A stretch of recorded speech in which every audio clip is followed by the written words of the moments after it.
표 한번 외치겠습니다. 사도행전의 폭발적인 부흥에 한 번 더 사도행전의 폭발적인 부흥에 30세파이니까 한 번 더 해야죠.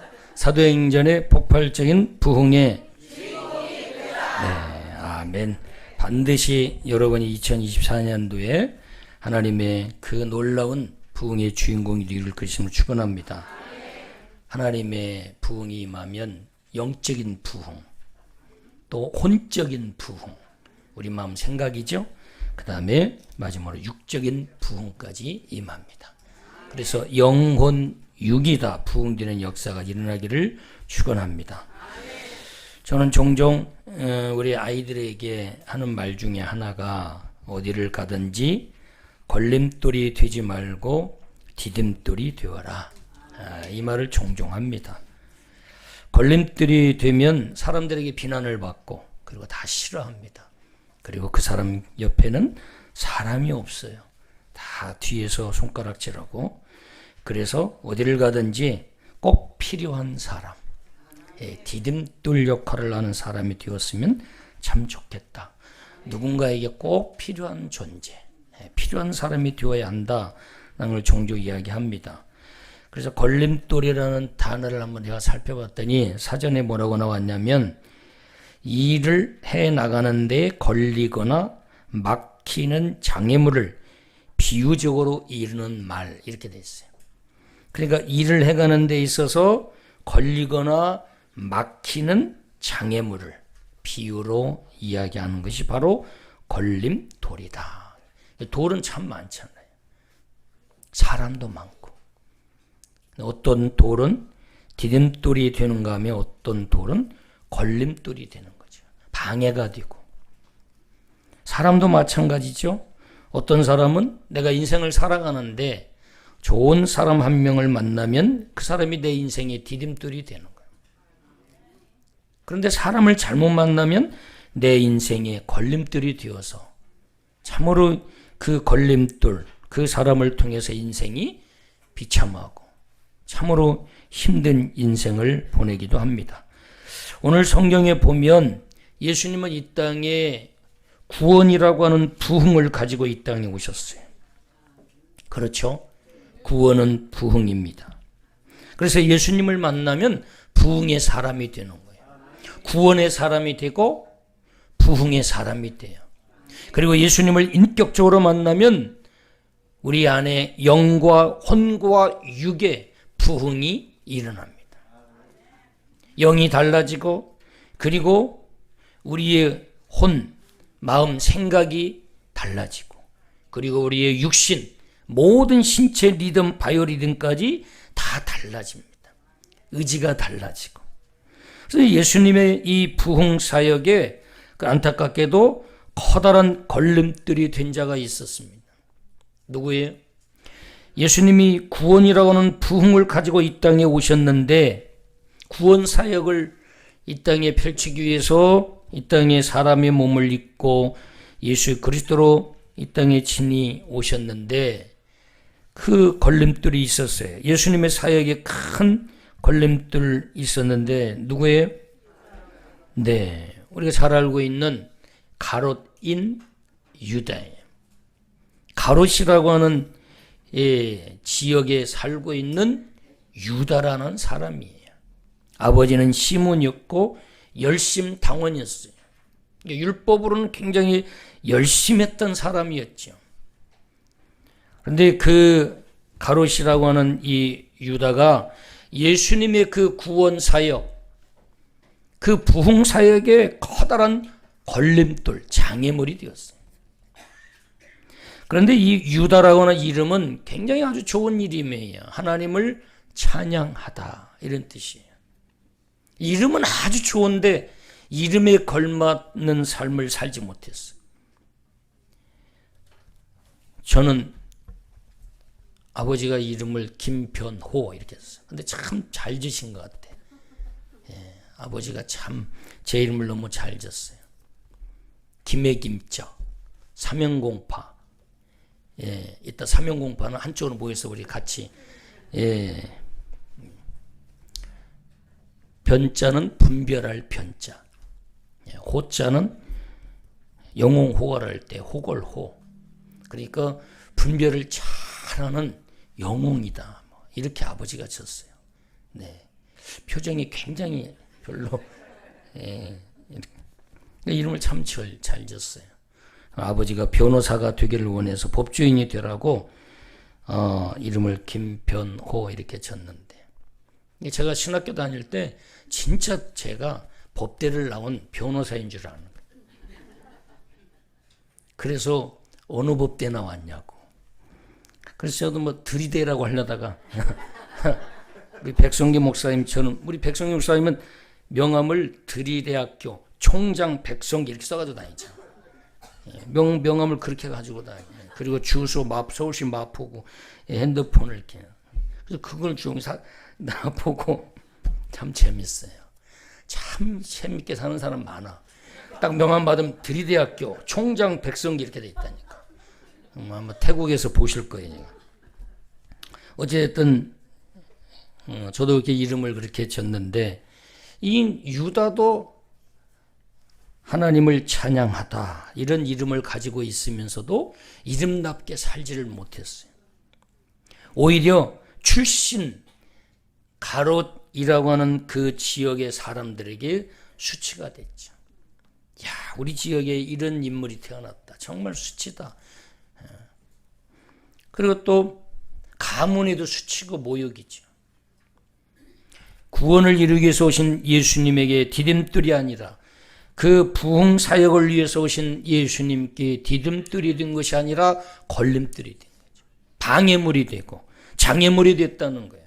이름은 하나님을 찬양하다라고 이름은 아주 정말 멋있고 최고의 이름을 가졌지만 그의 삶은 오히려 하나님을 찬양하는 게 아니라 하나님의 성호를 더럽히는 그런 자로 쓰임을 받았죠. 그래서 가롯 이 유다는 예수님이 직접 12 제자로 선택을 했습니다. 엄청난 기회, 특권을 얻은 거죠. 은혜, 복을 받은 거예요. 예수님께서 제자라고 하는 그런 특권을 얻을 수 있는 기회, 축복의 사람이었습니다. 그런데 어떻게 됐어요? 당시의 종교 지도자들, 이 유대 종교 지도자들에게 예수님을 은 30 주고 팔아넘겼어요. 그리고 예수님 기도하고 내려올 때에 예수님 손에다가 입을 맞추고, 내가 입을 맞추는 자가 예수 그리스도다. 그를 잡아가면 된다. 라고 하면서 예수님에 가서 손에다가 입을 맞추고. 얼마나 비겁합니까?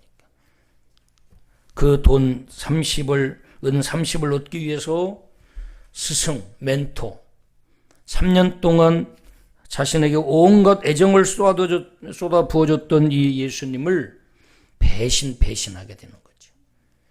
그리고 나중에 그 받은 돈으로 밭을 사고, 그리고 예수님이 십자가에 붙잡혀서 끌려갈 때 그 양심의 가책을 느껴서 결국은 은 30을 도로 종교 지도자에게 갖다 주고 결국은 목 매달아 죽게 됩니다.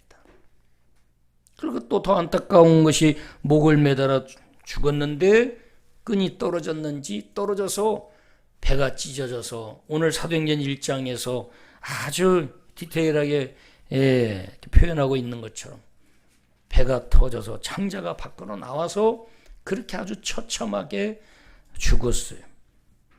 이게 예수님의 구원 사역에 걸림돌이 됐던 가룟 유다의 최후의 모습입니다. 아주 이 가룟 유다가 얼마나 아주 똑똑하고 탁월한 인재였죠. 이 예수님 12제자 중에서 어떤 직무를 맡았느냐? 어떤 직무를 맡았어요? 회계를 맡았죠. 우리 영광교회도 숫자 개념이 없어서 계산하지 않고 막 쓰는 사람들이 많죠. 또 쓰는 것도 계산이 안 되는 사람들도 많아요. 돈 수학 개념이 없어서. 저도 수학을 제일 싫어했는데. 그런데 우리 신장로님은 얼마나 앞에서 제가 숫자 얘기하면 바로바로 맞춰서 설교를 도와주고 있잖아요. 그러니까 그 똑똑하거든요. 똑똑한데 너무나 안타깝죠. 이 젊은 이 가룟 유다가 어떻게 이렇게 부흥의 주역으로 선택받았다가 오히려 부흥의 걸림돌이 되어서 이렇게 인생을 참으로 안타깝게 이렇게 막을 내렸는가? 과연 무엇이 문제였는가? 과연 이 가룟 유다가 무엇을 놓쳤는가? 인생에 있어서 태어나서 죽을 때까지 반드시 놓치면 안 될 중요한 인생의 핵심 키워드를 꼭 붙잡고 타협하지 말고 놓지 말고 붙잡고 살아가야 되는데 과연 가룟 유다가 뭘 놓쳤는가?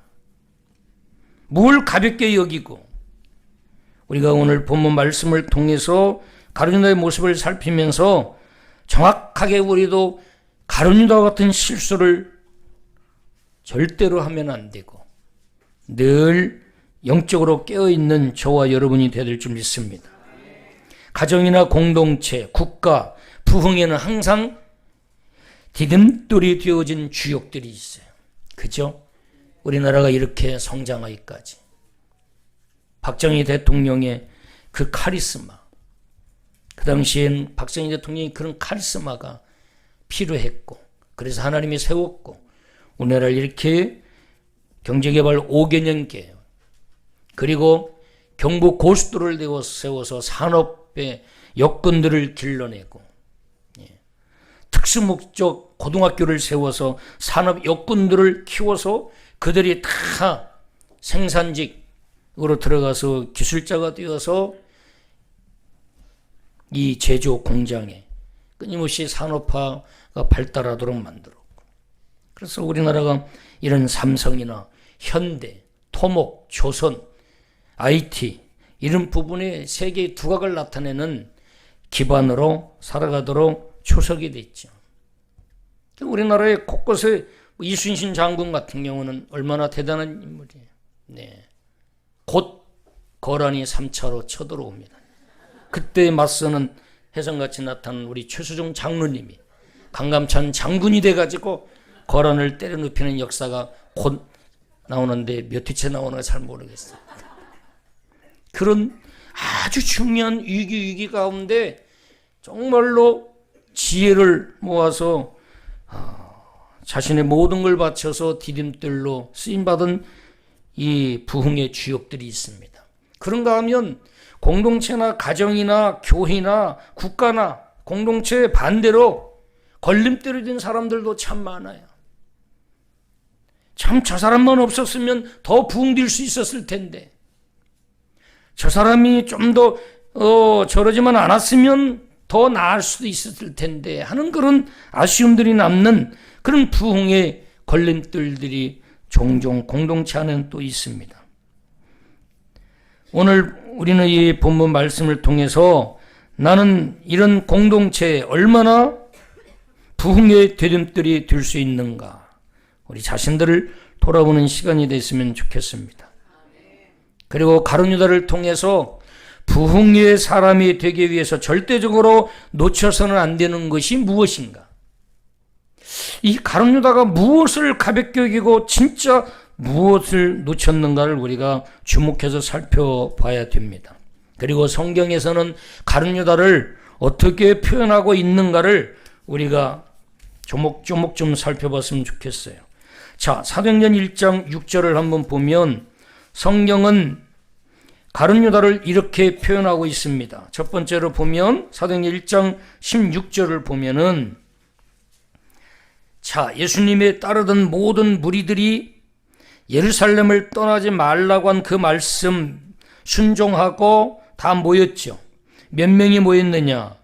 120명이 모였어요. 약 120명이. 자, 모여서 안식일 지키기에 가까운 곳에 자리를 잡고 모여서 숙소로 정하고 있었는데 그곳이 어디예요?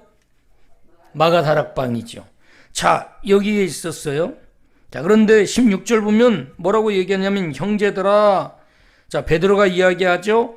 성령이 다윗의 입을 통하여 예수 잡는 자들의 뭐가? 길잡이가 된 누구? 유다를 가리켜 미리 말씀하신 성경이 응하였으니 마땅하도다. 성경은 이미 예언을 했어요. 걸림돌이 있을 것이다. 그런데 가룟 유다가 그 걸림돌이 된 거예요. 이런 자가 나타날 것이다 라고 성경은 예언했는데 가룟 유다가 그 사람이 된 거죠. 자, 그런데 가룟 유다를 뭐라고 표현하고 있어요? 예수 잡는 자들의 길잡이다 이렇게 표현하고 있어. 예수님을 죽이는데 어떤 자였다? 길잡이였다 이 말이야. 교회를 망가뜨리는데 앞잡이 노릇을 했다. 길잡이 노릇을 했다. 큰일 날 거죠. 가정이 깨지고 분열되는데 앞잡이, 길잡이 노릇을 했다. 안 되죠. 사업이 망하는데 앞잡이 노릇을 하고 길잡이 노릇을 했다. 안 되죠. 디딤돌이 돼야죠. 교회를 부흥시키는데 디딤돌이 되는, 영적으로 깨어있는, 믿음 있는 우리 모두가 되어야 될 줄 믿습니다. 가정을 일으키고 가정의 부흥, 교회의 부흥, 국가의 부흥. 우리나라도 얼마나 지금 이 산업 여건들 곳곳에서는 이 국가 발전을 위해서 얼마나 애쓰고 수고합니까? 그런데 또 한간에는 나라의 얼굴에 먹칠하는 사람들도 있어요. 나름대로 자신들의 명분과 이유도 있지만 그것이 대의적 명분에는 이해가 할 수 없는 그런 일들이 얼마나 많은지 몰라요. 한번 따라 하십니다. 그리스도인은 죽이는 일에 앞장서면 안 된다. 우리 예수 믿는 사람은 살리는 일에 앞장서야 돼. 어떤 명분이라도 죽이는 그 명분은 합당하지 않습니다. 우리 그리스도인은 무조건 살리는 일에 힘써야 돼. 여러분도 어떤 죽이는 일에, 분열시키는 일에, 어떤 한 사람을 매장시키고 끌어내리는 데에 그런 일에 쓰임받으면 절대로 안 됩니다. 우리 그리스도인은 생명의 종교예요. 믿음은 생명이에요. 그래서 부흥이 임하면 나도 살아나고 나와 함께하는 사람도 살아나는 거예요. 은혜가 식은 사람이 부흥을 경험한 은혜의 사람을 만나면 살아납니다. 기도가 죽어있는 사람이 기도의 부흥을 경험하고 기도가 살아있는 사람을 만나면 도전받고 함께 기도의 사람으로 일어섭니다. 그래서 우리 그리스도인은 예수 잡는 자, 죽이는 자의 길잡이가 되면 안 된다. 가룟 유다는 예수님을 죽이는 일에 앞잡이 노릇을 냈어요. 길잡이가 되었어요. 예수님 죽이는 길로 안내하는 자가 되었어요. 우리 그리스도인은 살리는 자로 쓰임받아야 돼요. 성령이 임하면 성령은 그리스도께 인도합니다. 그리고 성령은 그리스도를 증거하게 해요. 그래서 성령 충만하면 다 예수님께로 인도하는 거예요. 예수 믿어봐, 예수 믿어봐. 그리고 성령 충만한 사람은 오직 예수님을 높여요. 자신을 높이는 게 아니라 나는 온데간데 없고 예수님만 높이는 거예요. 그런데 이 가룟 유다는 예수님을 죽이는 길, 그 길잡이 노릇을 했어요. 가정이든 교회든 국가든 어느 공동체에 우리가 속해 있든 우리는 살리는 자로, 살리는 정체성을 가지고 살리는 자로 쓰임받기를 그리스도로 축원합니다. 우리는 살리는 데 힘써야지 분열시키고 넘어뜨리고 죽이는 일에 힘쓰면 절대로 안 된다는 것을 우리는 기억해야 될 줄 압니다. 누가복음 22장을 한번 보겠습니다. 마태, 마가, 누가. 자, 성경을 좀 몇 구절 계속 찾을 텐데 같이 한번 좀 찾아주면 고맙겠습니다. 누가복음 22장 47절, 48절. 자, 찾으셨죠?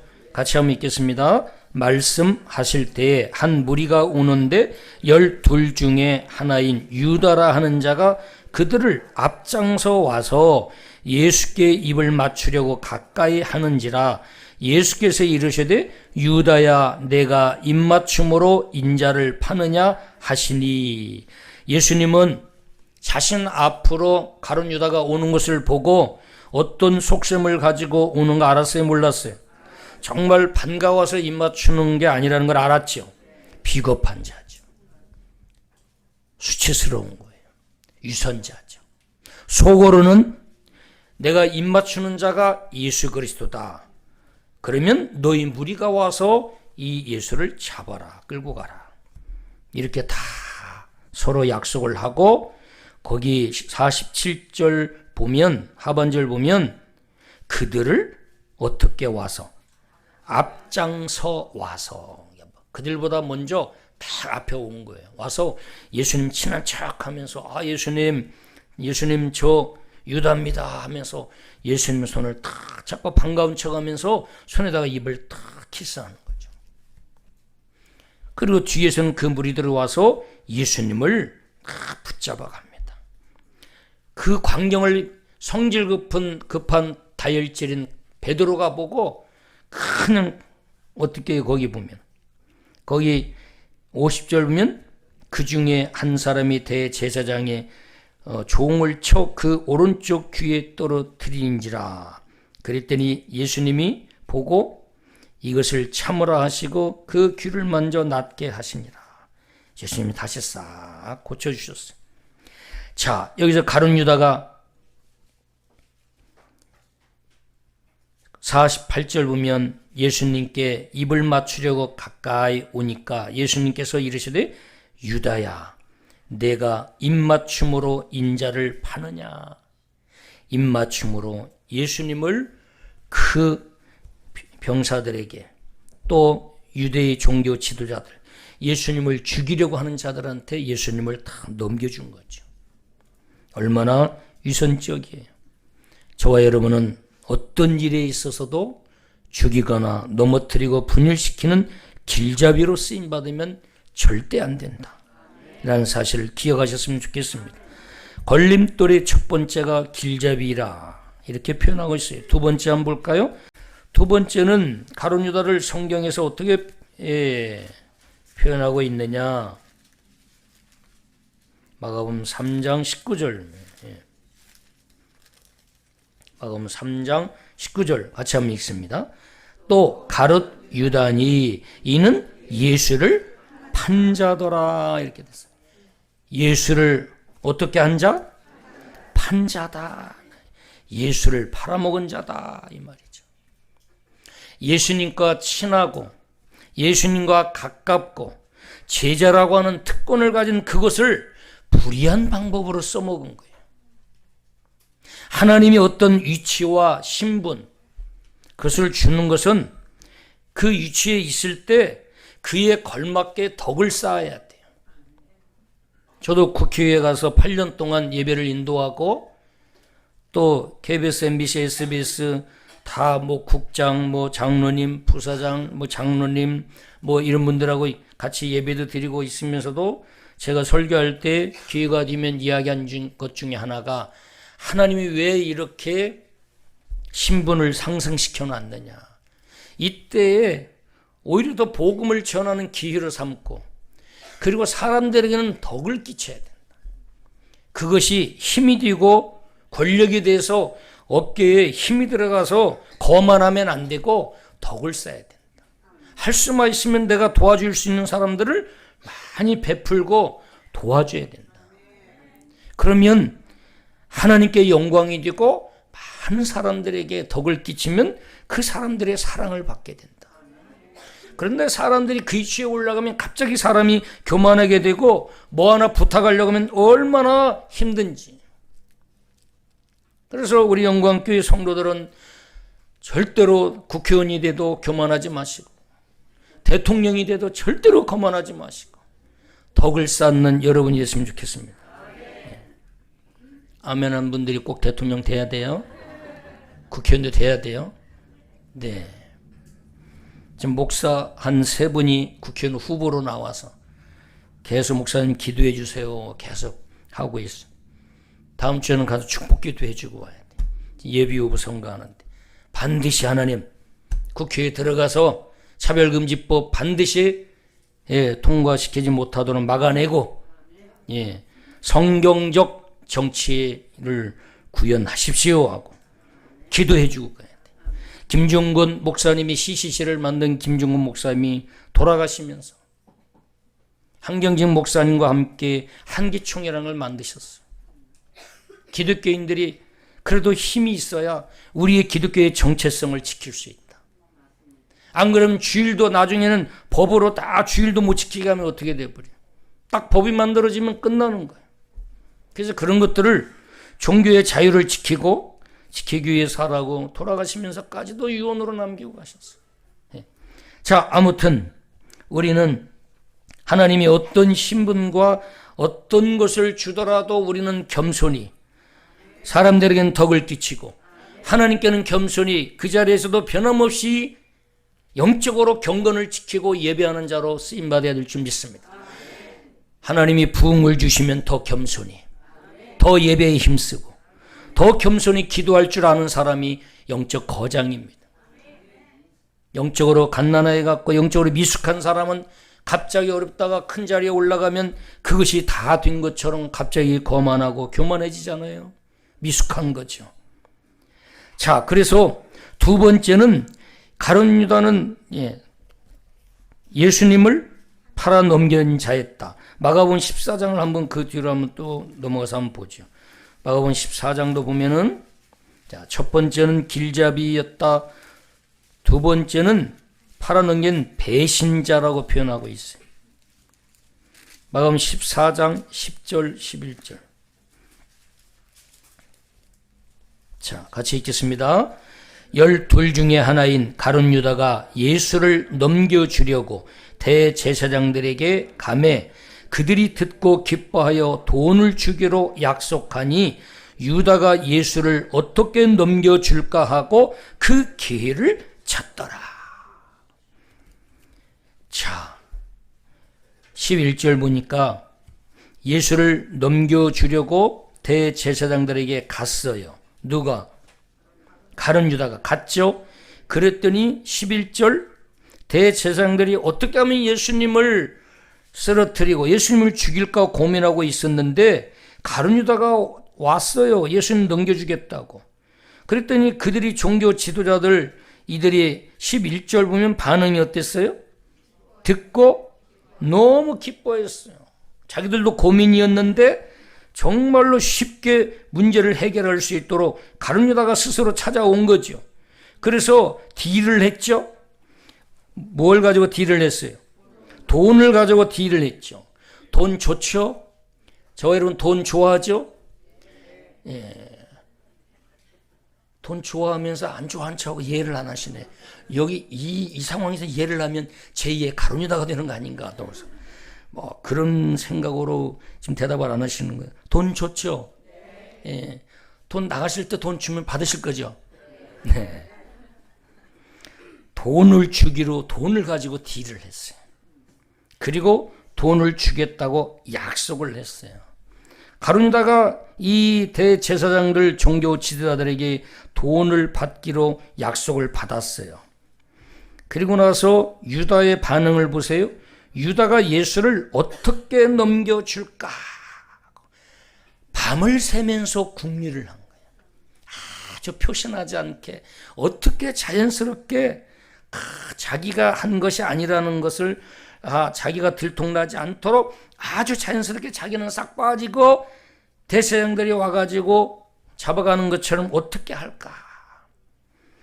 밤새도록 궁리를 했겠죠. 하고 기회를 찾은 거죠. 어떻게 넘겨줄까?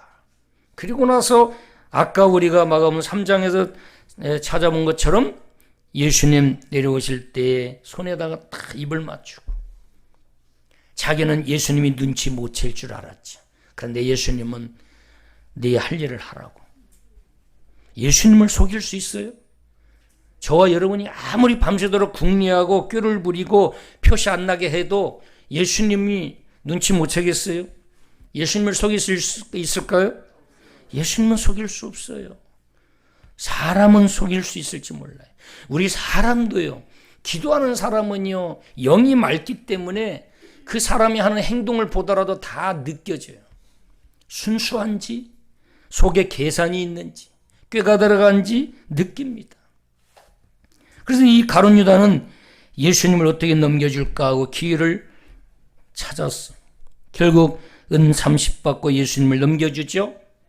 두 번째는 배신자라고 성경은 이야기하고 있어요. 은혜에 보답하는 거죠. 조폭 세계의 아이콘이 뭐예요? 의리! 막 하잖아. 김보성이가 의리 막 하듯이 조폭세계의 뭐 아이콘 의리. 저와 여러분 영광교회 성도들도 좀 의리 좀 지킵시다. 자, 한번 해봅시다. 의리. 왜 아니? 정말 너무 식상하니 숙지나? 목사님 설교하시면 별걸 다 시키네. 자, 찬양대만 우리 찬양대 의리 지켜야 돼. 자, 의리 지키자고 하시는 분이 안 보이네. 제일 의리 지키자고 하시는 분이. 자, 찬양대 의리. 다 도망가게 생겼어. 나 잡아가면 먼저 살려고 다 도망가게 생겼어. 아니야, 우리 목사님 우리가 지켜야 돼. 내가 의리가 있지. 나는 죽어도 목사님 살려야 돼. 하나도 그러지 못할 것 같아. 한 번 더 보고 내가 판단할게. 자, 의리. 예, 계속 그대로 갑시다. 그냥. 유다는 의리를 지키지 못했어요. 오직 그 돈을 주겠다고 한 그 약속에 흥분이 돼서 예수님을 결국에는 넘겼습니다. 예수님에게 은혜에 보답하고, 의리는 은혜에 보답하는 거예요. 은혜에 보답을 하는 거예요. 그 의리를 지키는 것이 곧 서로의 약속과 신리죠. 부부끼리도 의리를 지켜야죠. 처음에 내가 약속하고 신리하고 그 순간까지 지키는 거예요. 그게 의리지, 의리. 그죠? 세 번째는 성경에서 가룟 유다를 뭐라고 말하고 있느냐? 누가복음 22장 4절 5절 한번 보겠습니다. 마태, 마가, 누가복음 22장 4절 5절. 자, 22장 4절 5절 같이 읽습니다. 시작. 이에 유다가 대제사장들과 성전 경비 대장들에게 가서 예수를 넘겨줄 방도를 의논하매.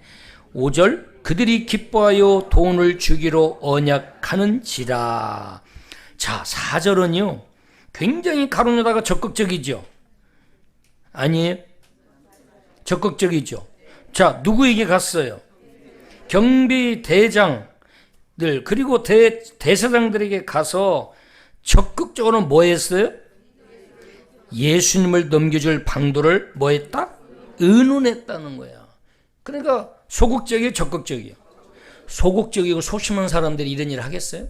배짱도 있고 적극적이니까 이렇게 하죠. 그래서 가서 의논한 거예요. 즉 의논하면 돼요, 안 돼요? 예수님이 구원을 가지고, 구원이라고 하는 부흥을 가지고 예수님은 한 개인의 복을 위해서, 한 개인의 구원이 아니라 전 인류를 구원하려고 하는 엄청나게 큰 이 부흥의 비전, 꿈을 가지고 이 땅에 오셨는데, 가룟 유다는 자기 눈앞에 있는 은삼십 하나 챙기려고, 자기 눈앞에 있는 그 사리사욕 은삼십 하나 챙기려고 꾀를 부리고 예수님의 그 의리를 저버리고 배신하는 거죠. 얼마나 소신배예요. 우리 그리스도인은 대의적인 생각과 대의적인 명분을 항상 찾아야 돼요. 자기 자신의 이 일을 생각하면서도 동시에 성경이라고 하는 대의적 명분에 과연 반하는 건지 합당한 건지를 항상 우리는 기도하면서 검증해야 돼요. 곧 성령의 소리를 항상 민감하게 들어야 돼요. 성경적인가 아니면 이것이 비성경적이고 하나님의 뜻인가 아닌가를 늘 기도하면서 찾아야 돼요. 그것이 성경적 대의적 명분에 내가 지금 하는 행동 하나가 합당한가를 늘 우리는 고민하고 하나님께 기도하면서 질문하고 답을 찾아야 되죠. 그런데 이 가룟 유다는 그런 거 관심 없어요. 예수님 뭐 인류를 구원하게 오셨다. 뭐 우리 교회 부흥 관심 없어요. 나는 우선 나 하나 복 받고 지금 앞에 있는 거 좀 잘 되고 지금 잘 먹고 잘 살고 내 자식들 다 잘 되고 뭐 나 그냥 부자 되고 뭐 이게 최고죠. 할렐루야. 할렐루야 안 나오네 이미. 예. 부자 되기 싫으세요 올해? 예. 예. 가룟 유다는 그것만 생각하는 거예요. 어떻게 은삼십 하나 챙겨서 저기 좀 좋은 땅 나왔는데 그거 사가지고 앞으로 거기다가 봄 되면 쟁기로 갈아가지고 씨앗 심고 그거 추수해서 그리고 가을에 추수해서 좀 많은 돈 챙기는 거 거기까지밖에 생각을 못하는 거예요. 예수님이 이 땅에 전 인류를 구원하기 위해서 구원이라고 하는 부흥을 가지고 오셔서 예수님이 주무실 겨를도 없이 식사할 겨를도 없이 함께 다니면서 병자를 고치고 복음을 전하고 하나님의 나라를 전파하는 이런 일에는 전혀 관심도 없는 거죠. 그냥 건성으로 덜렁덜렁 제자라고 하는 명분 가지고 예수님 가면 덜렁덜렁 그냥 따라다녔지, 예수님과 같은 생각과 예수님과 같은 마음, 같은 뜻을 품지를 못한 거죠. 얼마나 안타까워요. 이것을 뭐라고 표현할 수 있느냐? 영적 분별력이 없는 영적 미수가 했다. 영적인 미수가 했다. 우리는 영적 존재이기 때문에 영적인 사람이 돼야 되고 영의 일을 생각해야 돼요. 영의 일을 생각한다는 것은 곧 하나님의 뜻을 추구한다는 거예요. 지극히 육을 입고 있으면서도 영적 존재로서 영의 일을 생각해야 돼. 하나님이 우리 가정을 어떤 가정으로 세우실 것이고 하나님의 우리 가정을 향한 하나님의 소원이 무엇인가? 하나님이 우리 가정을 향한 소원이 있어요. 하나님이 김변우 목사를 향한 소원이 있어요. 김변우 목사가 어떤 목사가 되기를 원하는 하나님의 뜻, 하나님의 계획, 하나님의 요구하심, 하나님의 소원이 있어요. 우리 영광교회를 향한 하나님의 소원이 있습니다. 우리 영광교회를 통해서 하나님이 이루시기를 원하시는 하나님의 뜻이 있어요. 하나님의 요구하심이 있어요. 그것을 끊임없이 고민하고 기도하고 나 이 한 사람, 이 개인 인간 김변우를 통해서 하나님이 이루시고자 하는 하나님의 소원이 무엇인지, 한평생 살다가 가는 인생 가운데 반드시 구원받은 한 사람으로서 예수님의 십자가의 그 죽음을 통해서 모든 죄 사함받고 구원받고 영생을 선물받은 그 한 사람으로서 나를 통해서 하나님이 이루시고자 원하시는 하나님의 소원이 무엇인가?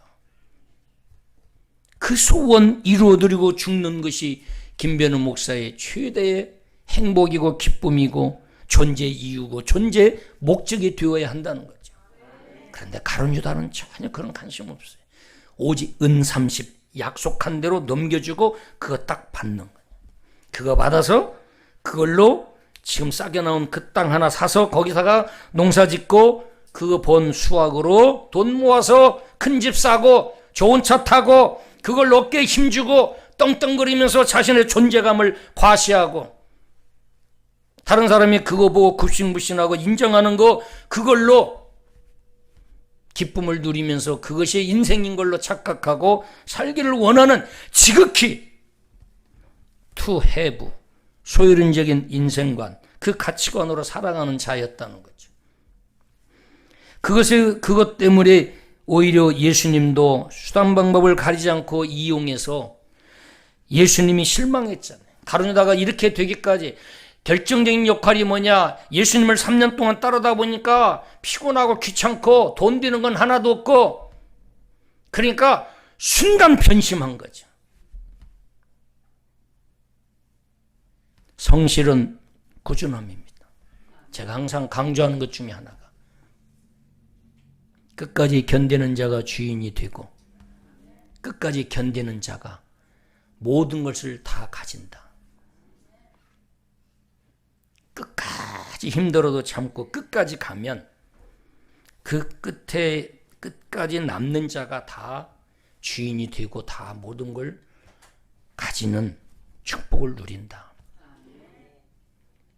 저는 부교육자 하면서도 제 스스로 중간에 그만두고 나온 적이 없어요. 끝까지 견디는 거죠. 투덜투덜 하면서도 뭐 불만이 있어도 끝까지 그것만큼은 그 대의적인 명분만큼은 끝까지 있었어요. 영광교회도 마찬가지였고 다 중간에 같이 있었던 전사님들 나갔지만 저는 끝까지 교회가 다 작아질 때까지 끝까지 있어요. 그랬더니 영광교회 제가 담임 목사로 왔잖아요.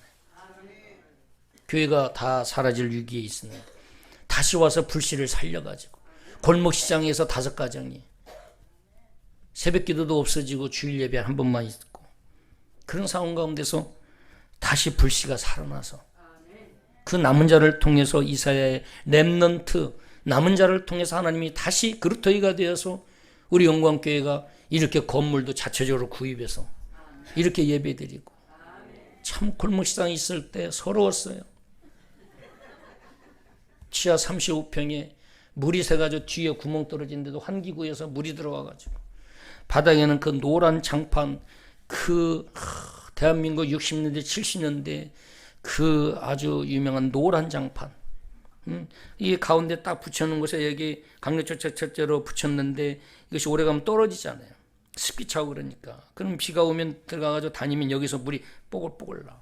그 뒤에 뭐 벽 타고 들어와가지고 거기를 비 안 맞게 계속 뭐 이렇게 씌우는데도 바람 불고 하면 그게 이제 없어지고 그 1층에 떡집 당 아줌마가 또 짐 갖다 다 올라온다고 그걸 치우면 물이 비가 오면 그냥 글로 들어오는 거예요. 벽 타고. 그러면 뒤에 뭐 수건 갖다가 쫙 깔아놓고 그거 짜가지고 하면서 예배를 드린 적이 있었어요.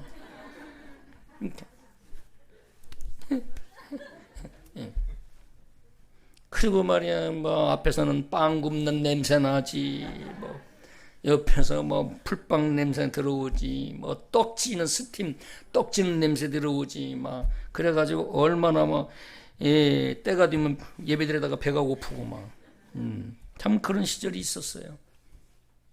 끝까지 하나님께 기도하고 끝까지 하나님이 하실 때까지 기다렸더니 하나님이 다시금 부흥의 불씨를 붙여주셔서 하나님이 하실 때까지 끝까지 하나님이 정리하실 때까지 있어야 되는데 이 가룟 유다는 중간에 마음이 변했어요. 굉장히 계산이 빠른 사람이잖아요. 따르다 보니까 이러다가 혹이라도 예수님이 이 유대인의 왕이 될 줄 알았는데 정치적인 권력을 가지고 우리는 한 자리씩 하고 딱 막 장관 뭐 다 이렇게 세워가지고 한 자리씩 12명 전혀 그런 김새가 안 보이는 거지. 고생은 갈수록 예수님 따라다니라고 뇌물이라도 막 팡팡 들어오면 좋은데 뭐 그런 것도 없고 그러니까 변심한 거예요. 갑자기 생각이 바뀌어서 희망이 안 보이는 거지. 소망이 안 보이니까 육신적인 소망이 안 보이는 거예요. 계산이 빠른 가룟 유다는 빨리 판단하고 더 이상 빈털터리로 나가기 전에 여기서 한 몫 챙겨야 되겠다 이런 욕심이 들어온 거죠. 갑자기 변질된 거죠. 자, 영적인 미수가였습니다. 율법으로는 굉장히 열심 당원이었지만 자 그러면 오늘 우리가 굉장히 중요한 걸 살펴봐야 되는데 이렇게 부흥의 걸림돌이 된 이 가룟 유다에게 결정적인 역할을 한 존재가 있었어요. 누가복음 22장을 먼저 한번 보겠습니다. 누가복음 22장 그 앞에 자 1절부터 한번 보겠습니다. 자 1절부터 찾으셨죠? 바로 앞장입니다. 자 언제? 절기적으로는 6월절이죠. 6월절이라는 무교절이 다가왔습니다. 자, 이때는 사람들이 엄청 예루살렘에 많이 모이는 때예요. 어마어마하죠, 군중들이. 자, 그리고 절기를 지키기 위해서 예루살렘으로 다 모여드는 때예요. 2절, 이때에 대제사장들과 서기관들이 예수를 무슨 망도로 죽일까 궁리했죠. 엄청 고민이 된 거예요. 가만 놔두면 굉장히 이제는 정치적인 코너에 몰릴 수도 있으니까 힘이 갈수록 예수님에게 실리고 많은 군중들이 예수님을 따르게 되니까 이게 통제가 안 되고 위기의식을 느낀 거죠. 그래서 죽일까 궁리했어요. 궁리하니 이는 그들이 백성을 뭐함이라? 두려워함이더라. 전부 다 예수님은 뭘 전했느냐? 하나님의 나라, 복음을 전했잖아요. 그러면 율법에 지도한 이들의 입지가 갈수록 좁아져서 나중에는 이들이 팽당할 수 있단 말이에요. 그러니까 두려워했어요, 백성들을. 그런데 백성들을 그렇게 움직인 자가 누구였느냐? 예수님이었죠. 뭐 예수님 제거하면 백성들도 이제 약화될 걸로 생각을 한 거예요. 이때의 3절에 12 중에 하나인 가롯인이라 부르는 유다에게 뭐가 들어갔다는 거예요? 이렇게 아주 절묘한 타이밍이죠. 이 대제사장들과 서기관들은 지금 예수님을 죽일 궁리를 하는 이 타이밍에 가장 12명 중에 아주 지금 예수님께 불만을 품고 뒤에서 투덜투덜하고 만나는 사람마다 불만하고 불평하고 원망을 해야 되는 이 지극히 계산적이고 머리가 아주 똑똑한 이 가룟 유다를 타켓으로 정해서 그에게 누가 들어갔어요? 사탄이 들어갔다. 사탄이 들어갔다. 똑똑한 사람일수록 더 조심해야 돼요. 똑똑하고 계산 빠르고 우리가 공부 잘하고 똑똑하고 유능하다고 그것이 자랑이 될 수 없어요. 그것이 반대로 사단의 타켓이 될 수 있어요. 이 똑똑한 가룟 유다에게 사탄이 들어갔어요.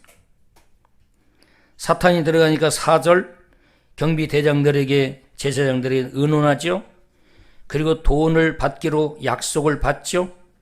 이렇게 사람이 한순간에 무너지고 타락하게 되는 거죠. 누가 이렇게 무너뜨렸습니까? 아주 결정적으로 가룟 유다를 이렇게 걸림돌로 인생을 비참하게 자살하게 만든 결정적인 역할을 한 자가 어떤 존재예요? 사탄. 사탄이 들어갔어요. 마귀가 들어간 거예요. 그러면 그 다음에 한번 요한복음 13장 한번 보겠습니다. 요한복음 13장 많이 찾아본 곳인데 요한복음 13장 2절 자 같이 읽습니다. 시작. 시몬 아들 가룟 유다의 마음에 예수를 팔려는 생각을 넣었더라. 자 이거 잘 보셔야 돼요. 아까 누가복음에는 마귀가 들어갔다 이렇게 돼 있죠. 근데 여기는 어떻게 표현하고 있어요? 자, 마귀가 들어갔다고 표현하지 않고 마귀가 벌써 시몬의 아들 가룟 유다의 어디에? 유다의 어디에? 어디에? 마음에. 무엇을? 생각을 어떻게 했대요? 집어넣었다. 어디에? 마음에다가 무엇을? 생각을 뭐 했다? 집어넣었다. 그럼 마귀는 가룟 유다를 어떻게 무너뜨린 거예요? 뭘로 무너뜨린 거예요?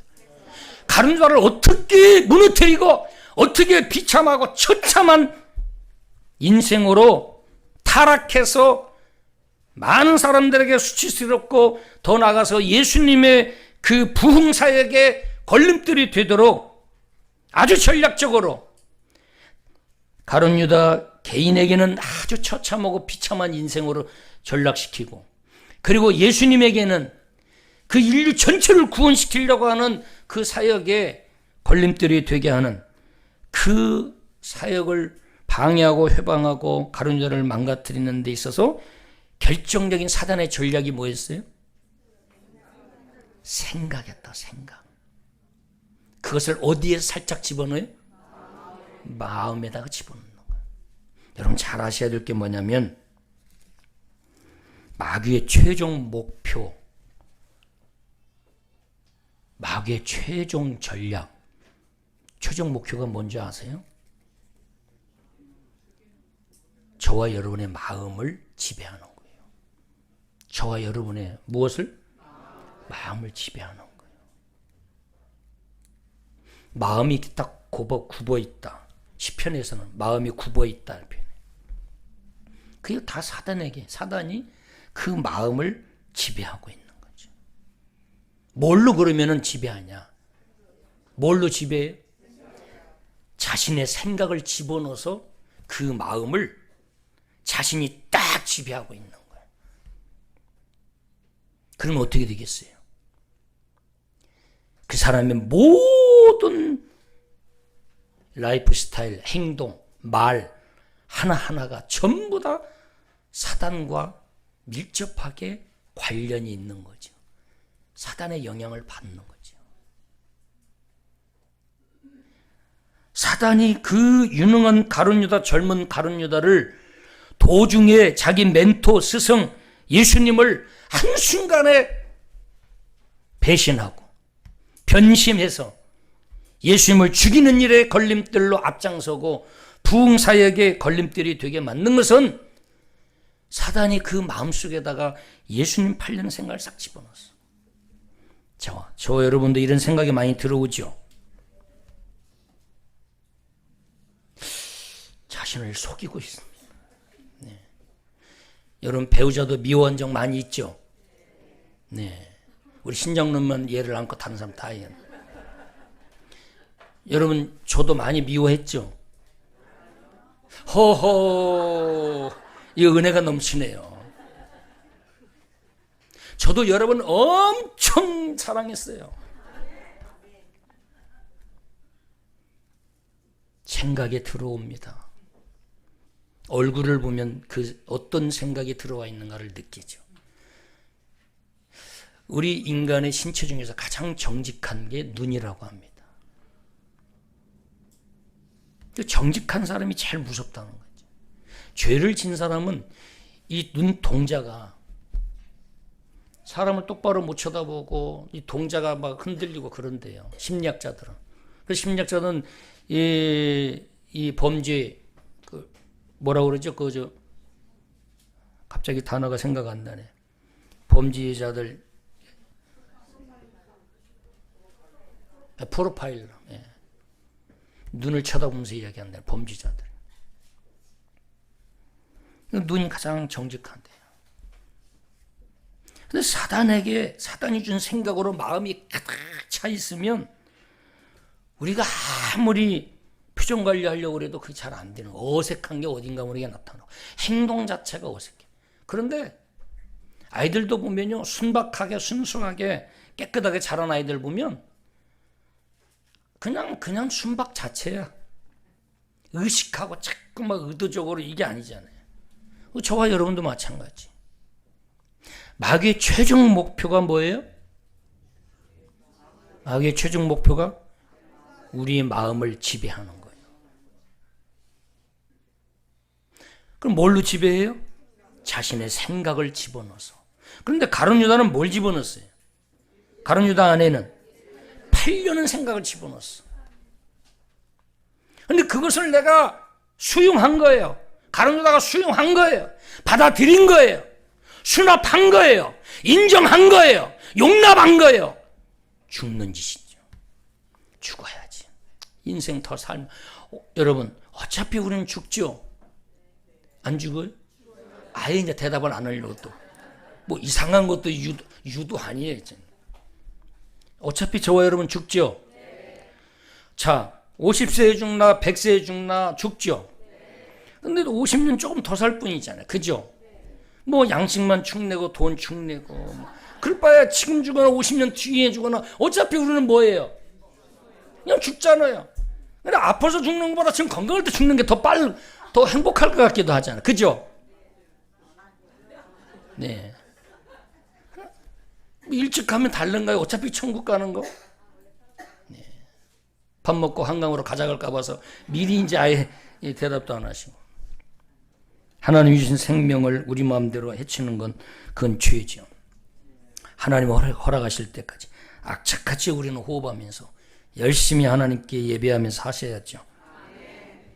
가룟 유다는 생각의 출처와 뿌리를 알지 못했어요. 지금 내 안에 들어온 생각의 출처가 어디냐? 마귀냐? 이거 내 본성, 죄성, 내 본성 안에 있는 죄성에서 나온 거냐? 욕심, 교만에서 나온 거냐? 여러분, 우리는 생각의 지배를 받잖아요. 부부끼리 싸움하면서도 생각하면서 싸우죠? 그냥 싸우는 사람 봤어요? 생각하면서 싸우잖아요. 그러면 지금 이 생각하는 게 이것이 지금 마귀에게서 온 것인지, 뭐 부부싸움 하면서도 나는 정말 당신을 사랑해 막 나는 당신 없이 못 살아 막 이렇게 하면서 싸우나요? 입 닥쳐 막 그냥. 마귀의 최종 목표는 우리의 마음을 지배하는 거다. 뭘로 지배하냐? 자신의 생각을 집어넣어 완전히 지배해서 자신의 통제 아래서 결국에는 죽이는 거예요.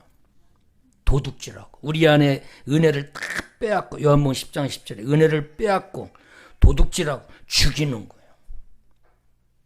그래서 그러면 자 이제 결론을 맺습니다. 가룟 유다가 놓친 건 뭐예요? 가룟 유다가 뭘 놓쳤어요?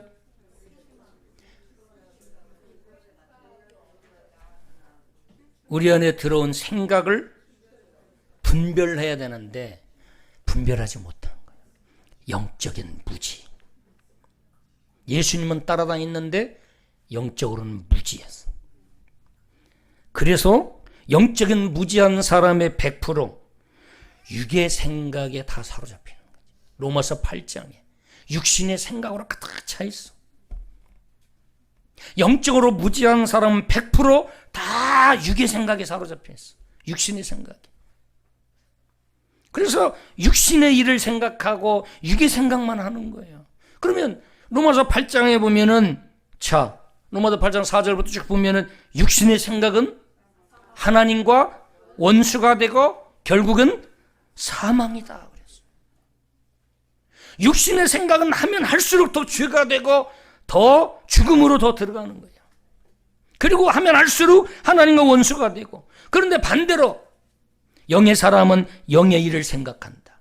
그래서 영의 생각은 뭐냐? 영의 생각은 하면 할수록 생명과 평안이 오는 거예요. 야, 이건 아니야. 이건 사단이 좋아하는. 이건 하나님이 기뻐하지 않아. 이렇게 하면 안 되지. 내가 그런 생각에 사로잡히면 안 되지. 물리쳐버려야 돼. 들어오면 우리는 인간이기 때문에 사고의 존재이기 때문에 끊임없이 수많은 생각이 들어옵니다. 어떤 일이 생기면 몇 가지 생각이 내 안에 들어온다고요? 5만 가지 생각이 들어온다고. 그 5만 가지 생각을 추리면 몇 가지로 정리된다? 4가지 생각으로 정리된다. 첫째는 무슨 생각? 하나님의 생각. 두 번째는 마귀의 생각. 세 번째는 내 생각. 네 번째는 다른 사람 생각. 이 4가지, 5만 가지 딱 들어와요. 그럼 이거 5만 가지 생각하느라고 잠이 오겠어요? 한 가지만 생각해도 1초씩만 해도 하는데, 그러니까 뜬 눈으로 세우는 거야. 5만 가지가 계속 머릿속에서 돌아다니니까 한 가지 생각 붙들고 생각하는데 10분 걸려. 지나가. 두 번째 생각과 49,998. 그 다음에 또 한 가지 생각하니까 이건 아니야. 흔들으니까 올로 달아났어. 또 다른 생각이 똑 떠올라. 49,097번. 그러니 날이 새지. 그래도 눈 뻘건해가지고 뭐 했니? 그러니까 잠 못 잤어. 생각이 복잡할수록 단순화시켜야 된다. 우리의 5만 가지 생각이 뭘로 단순화되냐? 말씀, 기도, 찬양. 기도가 회복되셔야 돼. 기도하면 우리 5만 가지 육신의 생각이 싹 사라져. 영의 생각이 뚜렷하게 선명하게 딱 남아요. 사랑하는 여러분, 인류 역사의 가룟 유다는 참으로 오명을 가지고 살아간 존재였습니다. 이 생각의 출처와 뿌리를 정확히 인식하지 못해서 완전히 사단의 놀이개감이 되어 있죠. 그래서 우리는 마귀가 주는 육신의 생각, 마귀가 주는 생각은 거의 다 육신의 생각이에요. 자존심, 뭐 서운함, 서운해가지고 뭐 서운한 것이 육신의 생각이에요, 영의 생각이에요? 육신의 생각이죠. 그래서 그거에 시험 들어가지고 예배가 무너지고 기도가 무너지고 얼굴에 웃음도 무너지고 사람 보면 굳어져가지고 보여. 자기는 안 그런 척 하려고 하는데 시험 들었구만. 예, 느껴져. 그죠? 사는데 갑자기 다 웃네. 네. 성훈이 시험 들었어? 옆 사람 쳐다보세요. 시험 든 인상인지 은혜 받은 인상인지. 네. 여러분, 항상 우리는 영적인 삶을 사셔야 돼. 마지막 5번째 정리하고 마치겠습니다. 또 한 가지 남아가지고 다음 주에 또 할 수 없으니까. 마지막 5번째는 맡겨진 직무에 충실하지 못했어요. 엉뚱한 생각이 들어온 거죠. 올해도 저와 여러분에게 많은 일들, 또 직분도 맡고 또 여러 가지 봉사도 맡겨주셨는데, 이 가룟 유다는 성경에서 뭐라고 표현하고 있냐면, 오늘 본문 사도행전 1장 17절 여기만 보고 마치겠습니다. 뭐라고 표현하고 있냐면 예수님이 직접 선택해서 맡겨주셨는데 뭐 했대요? 17절에 보면 17절 먼저 보시고 이 사람 본래 우리 수 가운데 참여하여 이 직무의 한 부분을 뭐 했던 자예요? 맡았던 자라. 그랬는데 이 가룟 유다는 어땠느냐? 25절 보면 자 같이 읽습니다. 봉사와 및 사도의 직무를 대신할 자인지를 보시옵소서. 유다는 그랬어요. 누구는? 유다는 어땠느냐? 이 직무를 뭐하고? 버리고 제 곳으로 갔나이다 하고. 여러분 버리면 안 돼요. 하나님의 일을 맡겨준 거 가볍게 여기면 안 돼요. 집사님들 가볍게 여기면 안 돼요. 집사로 맡겨준 거 버리면 안 돼요. 열심히 최선 다해야 돼요. 집사는 하나님의 집을 관리하는 거예요. 하나님이 이 영광교회를 섬기라고 관리하라고 오이코노모스 하나님의 집을 관리하라고 집사로 하나님 세워주신 거예요. 가볍게 여기고 버리지 마시고 스스로 하나님께 감사하게 여기고 섬기는 거죠. 먼지를 일으키듯이 섬긴다 이런 뜻이에요. 사랑하는 여러분, 저와 여러분은 가룟 유다처럼 걸림돌이 되는 자가 되면 안 되겠습니다. 걸림돌 뒤에는 마귀가 있어요. 그리고 마귀는 어떤 전략으로 우리를 걸림돌로 사용하냐?